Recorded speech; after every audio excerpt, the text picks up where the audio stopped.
मगर मगर ये मोदी जो है फिर भी रुकता नहीं है ना, रुकता नहीं है। देखिए, ऑपरेशन सिंदूर पर पॉज लगने के 48 दिन बाद जो पहली इंटरनेशनल अप्रूवल रेटिंग आई है, उसमें नरेंद्र मोदी 78% की रेटिंग के साथ दुनिया के टॉप वर्ल्ड लीडर बने हुए हैं। इंडिया के prime minister Narendra Modi dominates global leaders approval rating. यकीन जानिए, मेरा दिल दुख रहा है बतौर पाकिस्तानी। ये सर्वे किसी इंडियन एजेंसी ने नहीं, अमेरिकन एजेंसी ने कराया है। इस वक्त मेरे सामने एक रैंकिंग है जिसको करवाया है मॉर्निंग कंसल्ट ने, और इस रैंकिंग में ये बताया गया है कि भारत के वजीर आजम मोदी दुनिया के नंबर 1 पॉपुलर लीडर हैं। मोदी हुकूमत की हठधर्मी बरकरार, सेंतास मुआहदा बहाल न करने का ऐलान कर दिया। पाकिस्तान का पानी राजस्थान मुंतकिल करने का मंसूबा बना लिया। भारतीय मीडिया को इंटरव्यू में भारतीय वजीर दाखिला अमित शाह ने कहा कि भारत पाकिस्तान के साथ सेंतास मुआहदा कभी बहाल नहीं करेगा। इतनी फ्रस्ट्रेशन, गुस्सा, दुख, हम क्या कर सकते हैं? हम कुछ कर क्यों नहीं रहे? क्या करें? वहां पे उन्होंने सीधा सीधा कह दिया कि इस वक्त भारत जो है वो दुनिया की चौथी बड़ी इकोनॉमी है, और वो ये कह रहे हैं कि हमने जापान को पीछे छोड़ दिया। मोदी जी ने वर्ल्ड अक्रॉस एक ऐसा स्टैंडर्ड सेट कर दिया, एक ऐसा पैरामीटर सेट कर दिया जो बाकी पॉलिटिकल लीडर्स के लिए। कुछ नाम तो ऐसे हैं कि जो हैरान परेशान रह गए होंगे देख करके हमारे लीडर्स अप्रूवल रेटिंग। आप देख रहे हैं मेरा प्रोग्राम ब्रेकिंग बैरियर्स। मैं हूं आपकी host Alia official YouTube channel पर आप सबको वेलकम करती हूं। इस वक्त मेरे सामने एक रैंकिंग है जिसको करवाया है मॉर्निंग कंसल्ट ने, और इस रैंकिंग में ये बताया गया है कि भारत के वजीर आजम मोदी दुनिया के नंबर 1 पॉपुलर लीडर हैं। कुछ नाम तो ऐसे हैं कि जो हैरान परेशान रह गए होंगे देख करके हमारी अप्रूवल रेटिंग ये है, क्योंकि ये बात याद रखिएगा कि मॉर्निंग कंसल्ट ने ये जो सर्वे करवाया है ये अप्रूवल रेटिंग भी बताई है उन्होंने कि कौन से लीडर की, दुनिया का कौन सा लीडर, उसको कितनी अप्रूवल रेटिंग हासिल है, कितने लोग उसको अप्रूव कर रहे हैं, या उसको उसकी जो रेटिंग है उसकी वो कहां पर है। तो मॉर्निंग कंसल्ट पहले मैं आपको बताती हूँ। पहले ये देख लेते हैं कि मॉर्निंग कंसल्ट है क्या। तो देखिए, मॉर्निंग कंसल्ट जो है ये है बिजनेस इंटेलिजेंस कंपनी, और ये स्टैब्लिश हुआ था 2014 में, और it is named one of the fastest growing technology companies. और इसमें फिर बताया गया है कि कितना इसकी अर्निंग है, कितने बिलियन डॉलर्स जो है, और कहा यह जा रहा है कि जो अभी तक वैल्यू है मोर देन 1 बिलियन डॉलर्स इसकी बताई जाती है। काफी इसकी डिटेल्स है। लेकिन ये करता क्या इदारा? ये करता है मॉर्निंग कंसल्ट के सर्वे करवाता है।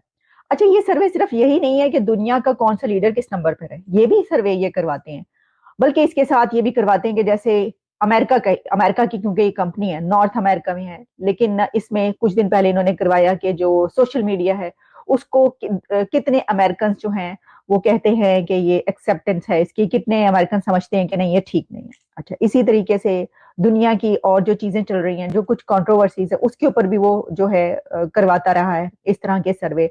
और जो मॉर्निंग कंसल्ट है इसकी तमाम जो सर्वे या रैंकिंग्स आती हैं वो अपडेट होती रहती हैं, और समटाइम्स ये वीकली अपडेट भी होती हैं। तो ये जो हम आपको रैंकिंग बता रहे हैं कि जिसमें भारत के वजीर आजम मोदी साहब ने टॉप किया है दुनिया भर में, और टॉप ऑफ देयर लिस्ट हैं वो इस रैंकिंग में। मोदी जी ने वर्ल्ड अक्रॉस एक ऐसा स्टैंडर्ड सेट कर दिया, एक ऐसा पैरामीटर सेट कर दिया जो बाकी पॉलिटिकल लीडर्स के लिए। मैं भारत के अंदर की बात नहीं कर रही हूँ, भारत के अंदर की पॉलिटिक्स ऑलमोस्ट अब वन साइडेड हो चुकी है।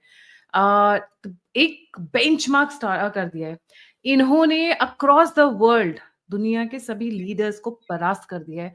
जियो पॉलिटिक्स में जो भारत ने आगे बढ़त बनाई है उसका कोई कंपैरिजन और कोई मैच नहीं है। Abhishek, a very warm welcome on the show, the platform is yours.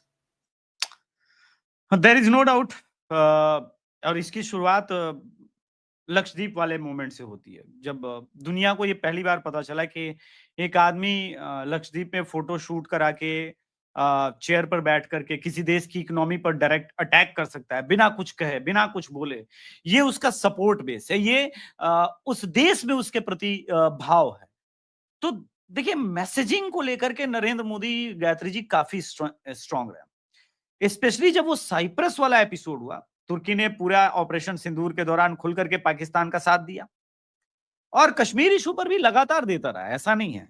लेकिन उसे कभी उम्मीद नहीं थी कि वो नेटो का साथी है और कोई दुनिया का कोई एक ऐसा शख्स उसके ठीक जो उसने इनलीगली ऑक्यूपाई किया है साइप्रस का वो एक बड़ा हिस्सा, छोटा ही है लेकिन हिस्सा है, उसको फिंगर दिखा करके उस पोजीशन पर जाकर के साइप्रस के राष्ट्राध्यक्ष के साथ वो ऐसे करेगा और दुनिया को मैसेज देगा और साफ साफ कहेगा कि यूएन को स्टैंड लेना चाहिए, यूएन यहां पर चूक रही है।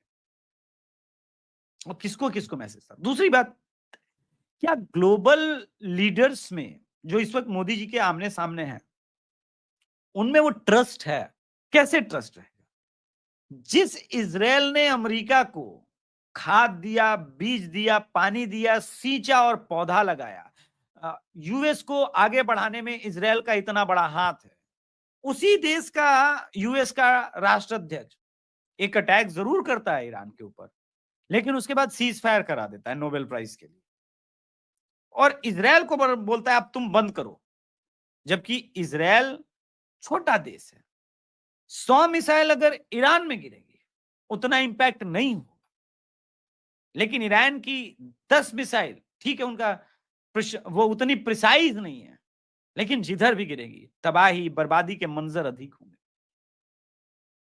जिस मोड़ पर ये सीज फायर की बातें की जा रही है वो मोड़ गलत।